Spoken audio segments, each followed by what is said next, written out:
So let's begin by having a listen, an educated listen, to the 12-bar major blues in its most basic form, as you see here. So just a little preamble. What you're about to listen to is going to be a series of pre-recordings that I did on the piano that you can hear but not see, sitting right here, of me just outlining a few of these most commonly used variations of blues form and harmony. And I've played them in a very specific way. One way is I played them in very straight 4-count time, without any rhythmic complexity at all.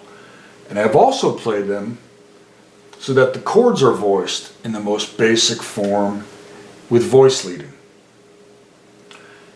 Again, without any harmonic sophistication or complexity, because that's not our goal at this point. Our goal at this point is to learn how to listen, and not only learn how to listen to isolated slices of musical events, but to learn how to listen in a contextual sense, meaning, when I'm listening to these things, for example, I don't want to just say, oh, there's a sound feeling. I also want to say, oh, that's a sound feeling that I can relate to something I know intellectually, part of my knowledge base, my brain, also known as music theory. But also, that's a sound feeling that relates not only to a point in time somewhere in this form that unfolds in time, but also a sound feeling that relates in a relative sense to the other sound feelings. Right? So let's have a listen with that in mind. There's an 8-beat count off.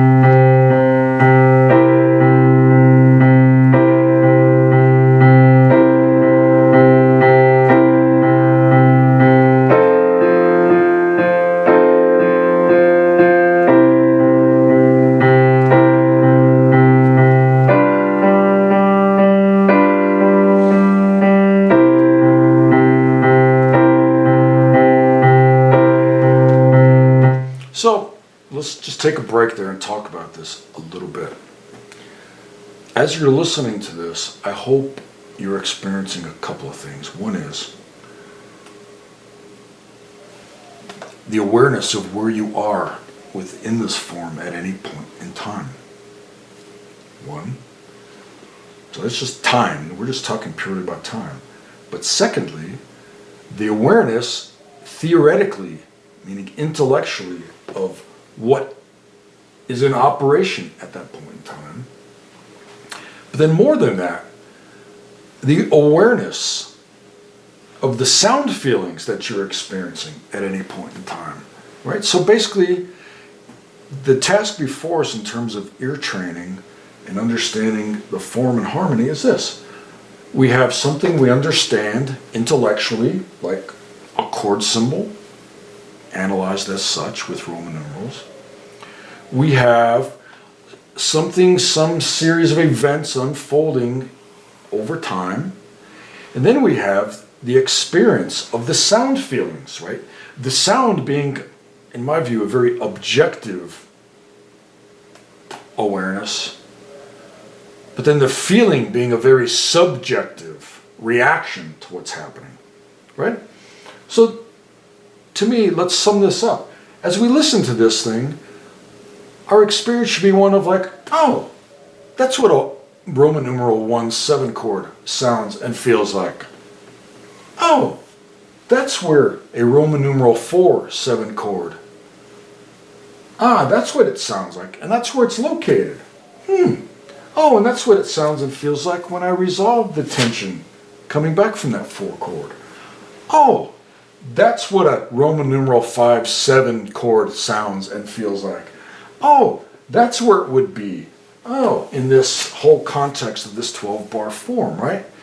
Now, it sounds like a lot, but it's really not, because all these things are happening simultaneously, and you really don't have to think that much. And you really don't have to try. All you have to do is associate what you're experiencing with something you know.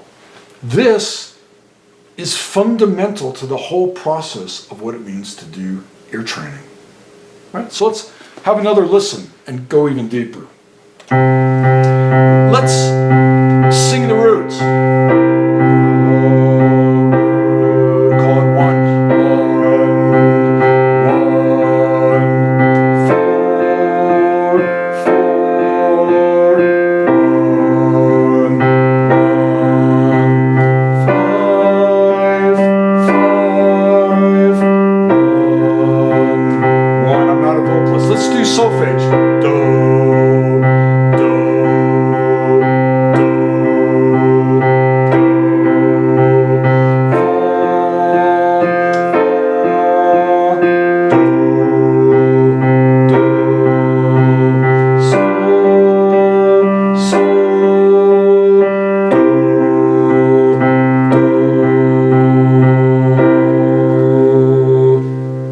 So I'm not a vocalist. My apologies to those of you who are and have better ears than mine. So again, doing ear training is really not about trying and going deep into the analysis. Ear training done like a musician is really just the marriage of two things. Your theoretical understanding with the concrete experience of what is happening at the time. Got it? Let's move on. So one of the most common harmonic variations is this.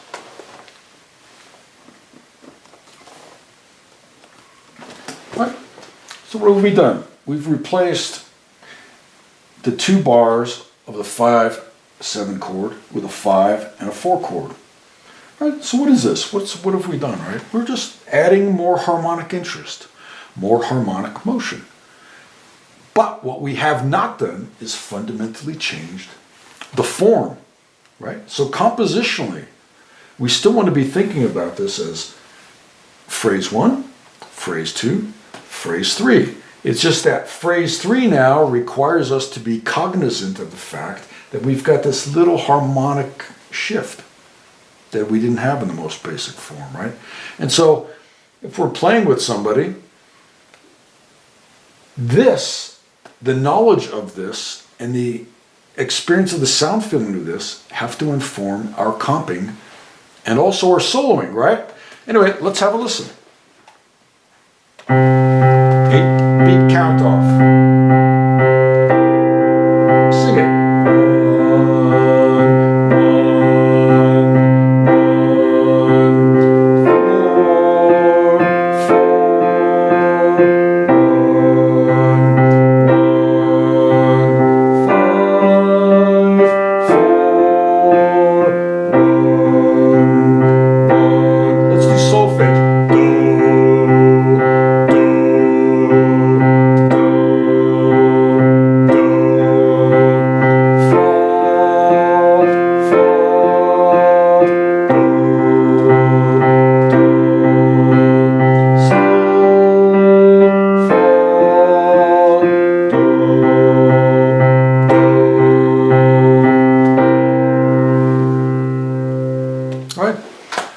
So I'm going to leave it at that, but I am going to remind you, one of the best things you can do for your ear training is to sing out loud.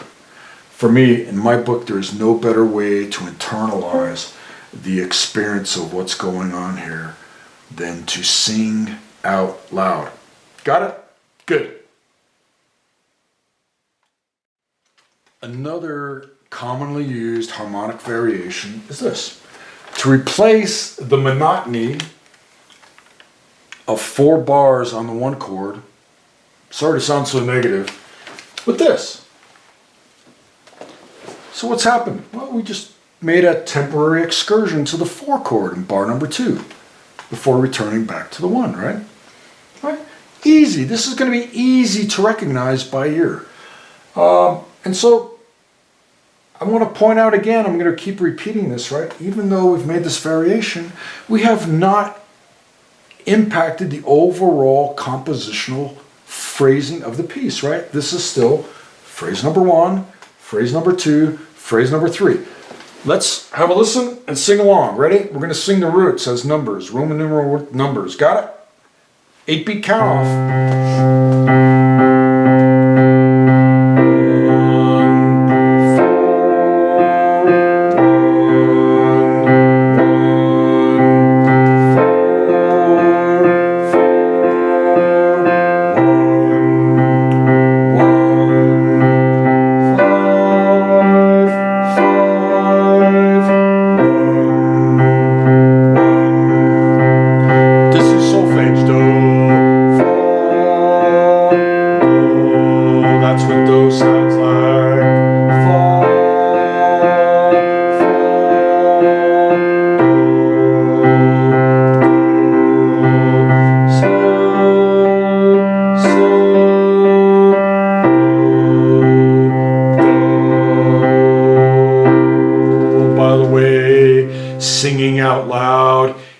for me, is the most effective way to internalize these sound feelings.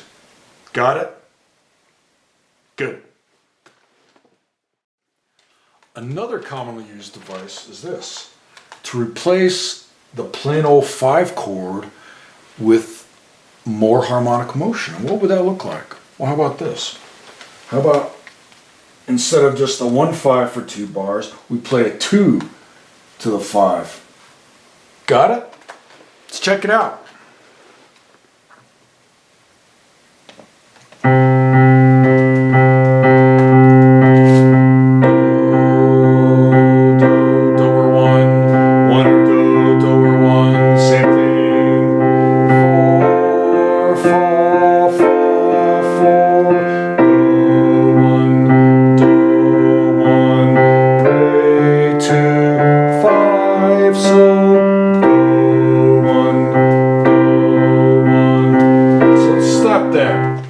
Re, 2, 5, 1.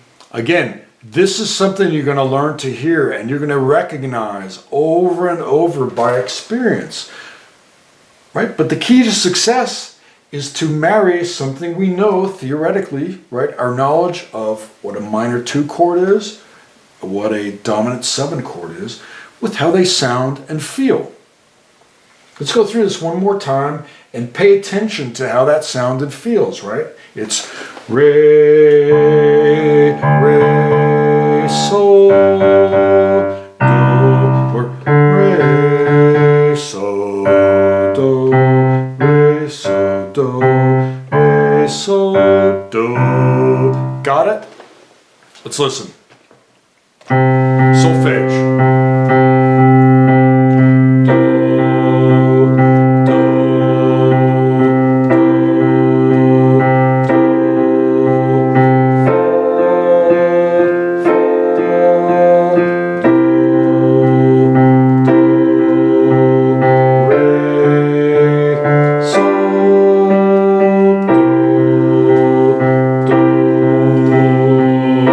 Stop. Re, sol, re, sol, do. Sing out loud, and I guarantee you, you're going to internalize this, and your musical oral comprehension is just going to begin to blossom. Not just in the context of the blues, but also you're going to start to see this pay dividends in all the kinds of music you're playing. Got it? Good. In this variation, what we're going to do is we're going to extend the harmony that we just did in the last variation, right? The 2-5-1. And what we're going to do is we're going to feed that 2-5-1 with its secondary dominant. In very simplified terms, it's a Roman numeral 6 chord. But to be theoretically very meticulous, we might more properly call this the secondary dominant of this 2-5-1. Don't worry if you don't know what that means right now. If you're curious, get on the website, do a search in the search box, just type in secondary dominant. It'll all make sense. For our purposes here though, what we're going to do is have a listen, sing the roots as best you can, and really pay attention. What we really want to accomplish here is we want to marry our theoretical understanding, right, knowledge, with the concrete experience of the sound feelings. Got it? So let's have a listen. Again, an 8-beat count. Sing the roots.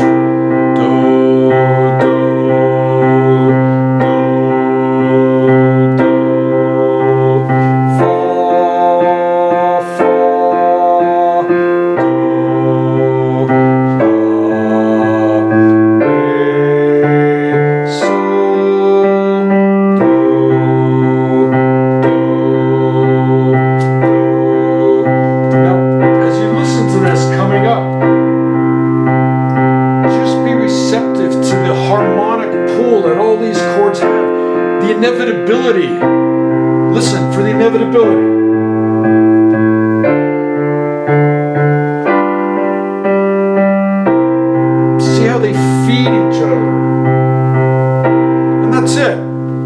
purposes right now, we just want to get a global awareness of the momentum, of the sound feelings of each chord and how they relate to the overall form.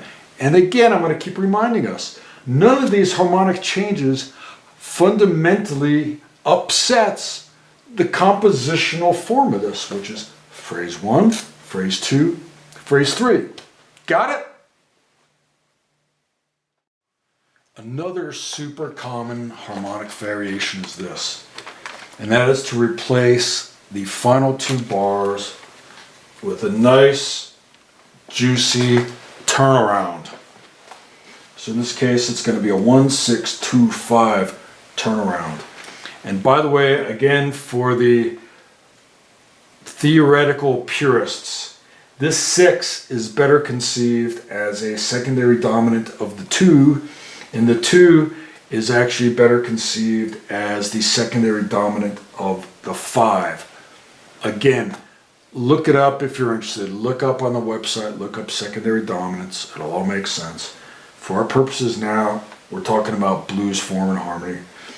Let's run with it. Let's see what effect this has. Let's have a listen. 8-beat count.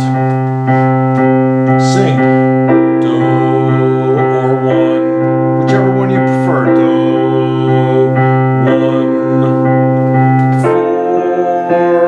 4, fa, 1, do, sol, 5, 1, la, re, sol, do. When this comes around, feel the harmonic momentum that this creates, that drive that this creates when they go back to the top, right? That's what we want to capture when we play.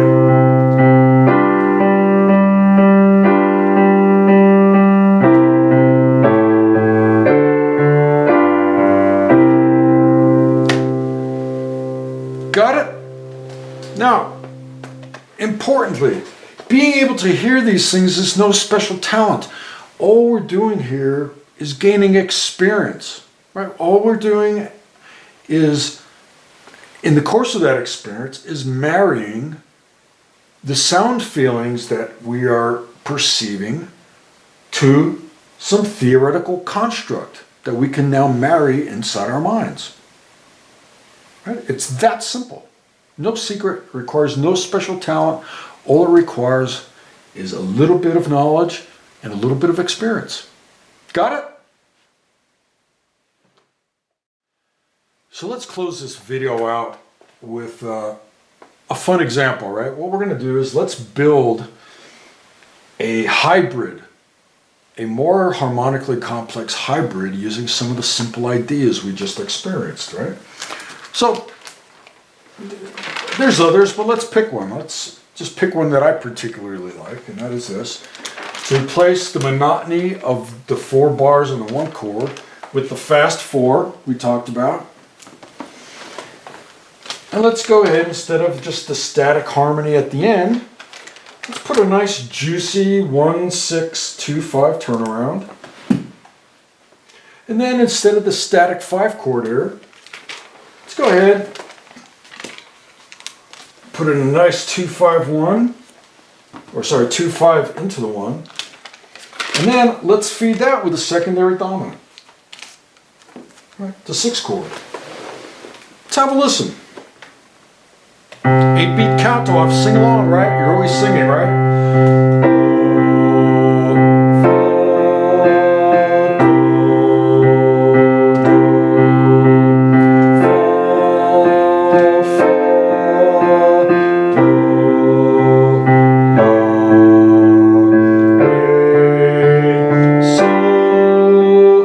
Do,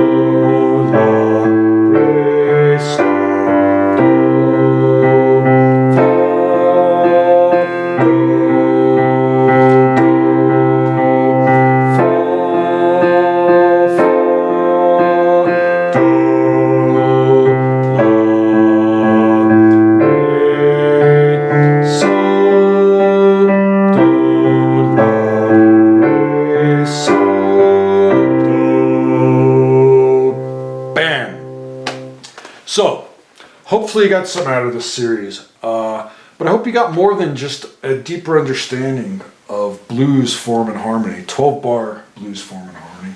I also hope you came away with a deeper understanding of the musical way to do ear training.